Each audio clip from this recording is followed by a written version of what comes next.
poder y la riqueza. Decimos luego, el elixir de la larga vida es una obra que nos invita a reflexionar sobre la búsqueda de la eternidad y los límites de la ambición humana. A través de su narrativa cautivadora, nos sumerge en un mundo lleno de intrigas y pasiones, donde los personajes se debaten entre el deseo de alcanzar la inmortalidad y las consecuencias que esto conlleva. En definitiva, El elixir de la larga vida es una novela que combina elementos de fantasía y realismo, transportándonos a un mundo fascinante y lleno de sorpresas. A través de su análisis exhaustivo, podemos apreciar la maestría de Balzac en la creación de personajes complejos y en la descripción de una sociedad decadente. Sin duda, esta obra es un clásico de la literatura francesa que no deja indiferente a ningún lector. Pongo allí la fuente de donde he tomado esta diapositiva, letrasmundo.com, análisis literario exhaustivo de En el elixir de la larga vida por Honoré de Balzac. Quise ofrecer este aspecto para que se oyera otra voz, aparte de mi voz que ha venido escuchándose hasta este momento en el relato que estamos haciendo de la comedia humana. Por supuesto, quería aclarar, eso es importante aclararlo ahora y lo aclararé también cuando planteé una diapositiva, que es una diapositiva que ya tengo y que pienso hacer a la brevedad, sobre la Divina Comedia de Dante Alighieri. En ambos casos, en Balzac y en Dante, las obras no son comedias, pero ellos han querido llamarle así. Una comedia es una obra pensada para ser representada por su autor, pero que, como se dice, lo único en lo que coinciden Dante y Balzac es que la obra empieza en el dolor y termina en la felicidad. Eso en Dante. La obra empieza en el dolor del infierno y termina en la felicidad del paraíso. En Balzac, la obra empieza en el terror, en el pesimismo, en el dolor, y termina igual en el terror, en el pesimismo y en el dolor. No hay cambio. Pero él ha querido llamarle comedia, porque están en acción sus personajes. Aclaración necesaria, por eso se las estoy brindando. Conclusiones sobre el realismo. Llegamos al final. El realismo literario representado por Balzac, eso era lo más importante que a mí me interesaba decirles, porque forma parte complementaria del famoso siglo XVIII de Voltaire, que ya habíamos comentado en la diapositiva, en el video anterior. Ahora estamos en el siglo XIX, en donde Balzac destaca por el realismo. ¿Qué lo caracteriza? Bueno, vamos a repetir algo de lo ya dicho, pero bueno, primero, minuciosas descripciones. Yo creo que eso queda claro. Ya leímos a Eugenia Grandet y vimos las minuciosas descripciones. En segundo lugar, retrato de la sociedad de su época, con sus vicios exagerados y pocas virtudes. Aquí sí es importante ver cómo Balzac, con una mirada a veces ingenua, plantea un retrato de la sociedad de su época, subraya e insiste en los vicios exagerados y en las pocas virtudes de sus personajes. En tercer lugar, realismo y romanticismo tienen muchos puntos en contacto. Balzac y Hugo son dos caras de la misma moneda. Esto lo decimos porque Hugo es el que plantea los elementos teóricos del romanticismo. El primero en hablar de romanticismo fue Wolfgang Goethe, con su libro Fausto.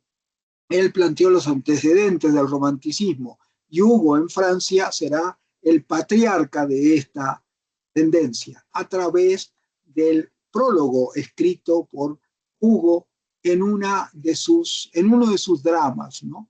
Y ahí es que después comentaremos. Decíamos también en cuarto lugar que hay digresiones frecuentes. Las digresiones son aquellos altos en el relato para contar otra anécdota.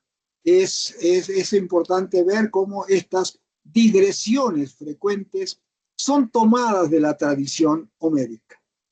Son digresiones, quiere decir, les doy un ejemplo, cuando Odiseo regresa, en la Odisea de Homero, de los Homéridas, cuando Odiseo regresa a su casa, la esclava está lavando los pies de Odiseo y descubre una cicatriz. Ella no sabe que es Odiseo, pero al descubrir la cicatriz descubre a Odiseo, y cuando está a punto de traicionarlo, diciendo, alegrándose por recibir a su señor, eso sería la muerte porque los pretendientes lo están allí acompañando, el narrador Homérida lo que hace es explicar cuándo y cómo se produjo esa cicatriz, mediante una larga digresión, en la que el lector desesperado dice, por favor, ya regresa en el tema y explícame qué pasa con Odiseo y con los pretendientes, cómo se enfrenta, cómo los mata, etc. Pero no, el narrador está tranquilo, no tiene prisa y quiere plantear las cosas de esa manera. Ese es un ejemplo de la Odisea, y en Balzac hay muchos ejemplos que así lo manejan. En quinto lugar, las figuras retóricas preferidas por Balzac son el oxímoron, la antítesis, metáforas inesperadas, paralelismos antitéticos y sinonímicos preferentemente. He aquí una breve exposición nada más de cuáles son las figuras retóricas preferidas. El oxímoron, ya lo habíamos comentado, da una idea de la relación de contraste entre los elementos conceptuales. En sexto lugar, la búsqueda y admiración por la naturaleza. Hugo y Balzac tienen en común esta admiración por la naturaleza. Se puede observar en Una pasión en el desierto de qué manera se admira a la naturaleza y la representatividad que ésta tiene. Pero no podemos decir que Balzac sea romántico por admirar a la naturaleza, sino que es un complemento de lo que él lo caracteriza. En séptimo lugar, y en el último que hemos planteado, la misantropía que lo conduce a una manera decadente de ver al mundo. Es importante que contemplar o considerar que Balzac no tiene fe en el hombre. Eso es importantísimo, ¿no? Que quería aclararlo. Hay una notoria misantropía, es decir, un rechazo por el hombre, por la mujer, por el ser humano en general, que lo conduce, esta misantropía que decíamos, lo conduce a una manera decadente de ver al mundo. Es decir, observando los aspectos rayanos con la inmoralidad que aparecen en muchos de sus personajes. Después hay una reproducción fiel de la realidad, al menos lo más fiel posible. Eso sí queremos aclarar. Y por último, una crítica social que está planteada a través de la obra de este grande de la literatura francesa y de la literatura del realismo. Como siempre lo hago, regreso al principio y me ubico en la primera parte en donde yo marcaba Honoré de Balzac, 1799-1850. Lo primero que quiero que vean, y no lo había comentado antes, es la breve vida que tiene. En 1799 son apenas 51 años que muere Balzac. A los 51 años muere por una enfermedad. Y él, en su lecho de muerte, está doliéndose porque no pudo terminar la obra magistral. De alguna forma, esto de que no pudo es muy relativo porque escribió más de 80 novelas. Esto habla de la capacidad de un hombre como Balzac y nos la define desde el plano que nosotros hemos querido presentar a ustedes. Ha sido un gusto estar con ustedes. Buenas noches, muchas gracias.